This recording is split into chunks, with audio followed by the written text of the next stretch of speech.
Japan is not a country lacking for arcades. While the arcade scene has all but died out in much of the world, Japanese arcades still thrive, and visiting them is like stepping into a magical, albeit smoky, parallel universe where fighting games, shooters, racing games, and rhythm games have continued to evolve and grow ever more sophisticated.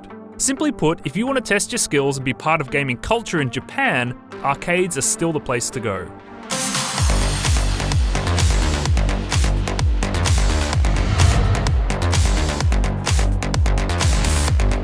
One of the best examples of this is Taito Hey in Akihabara. It's an unbelievable place and a must visit for any gamer visiting Japan.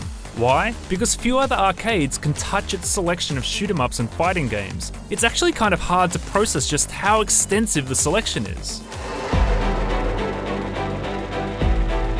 In terms of location, Taito Hey is a couple of minutes walk from Akihabara's JR station, and it's actually sandwiched between two Club Segas, which are fantastic arcades in themselves. It occupies 4 floors, but we're just going to be covering the first and second floors today because they're very much the heart of the arcade.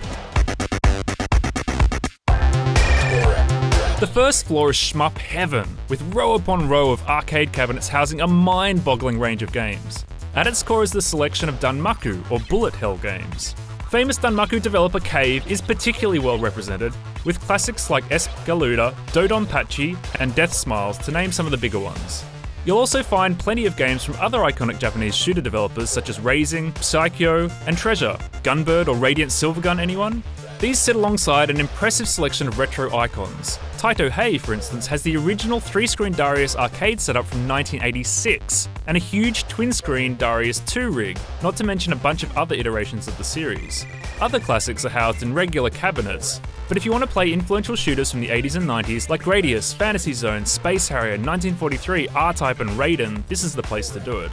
There are plenty of other retro treats on this floor too, from Chase HQ and its vintage sit-down cabinet, through to Commando, Ghosts and Goblins, Golden Axe, Final Fight and Tetris. And let's not forget the original Virtual On twin-stick head-to-head cabinets, Silent Scope with its actual sniper rifle controller, and Densha to Go, the series that gives you the non-stop thrill ride of driving a commuter train around Japan. Every time I come here, I discover something different. Oh look, an Ultraman shmup. Oh, what's this? A Sailor Moon beat-em-up? Really? Hang on a sec. The Outfoxies? A proto Smash Brothers from 1994 with hitmen, deadly weapons, and insanely creative stages? Count me in! There's just so much here. This floor alone has something like 100 arcade cabinets. I mean, there's a whole rhythm action section I haven't even mentioned. Overwhelming is the word. So let's head up to the second floor.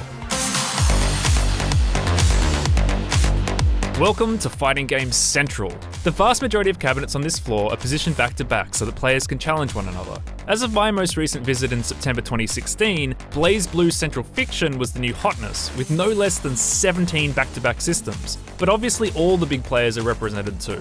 There are multiple cabinets for newer releases like Tekken 7 Fated Retribution, NITROPLUS Blasters Heroines Infinite Duel, Guilty Gear Xrd Revelator, Ultra Street Fighter 4, Dead or Alive 5 Ultimate Arcade, and Dengeki Bunko Fighting Climax Ignition, as well as older classics. There's a bunch of Street Fighters, for instance. What I really love about the selection, however, is that a lot, and I mean a lot, of the cabinets have multiple games that you can switch between.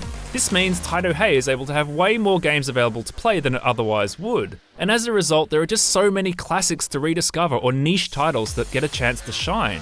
Revisiting series like Marvel vs. Capcom or Darkstalkers is a blast, as is hopping into Virtua Fighter 2 again and being transported back more than 20 years, to the days when 3D felt fresh and exciting, when Sega and Namco were engaged in an all-out 3D arcade arms race. And if you're an SNK fan, this floor is basically a shrine to that company's glory days.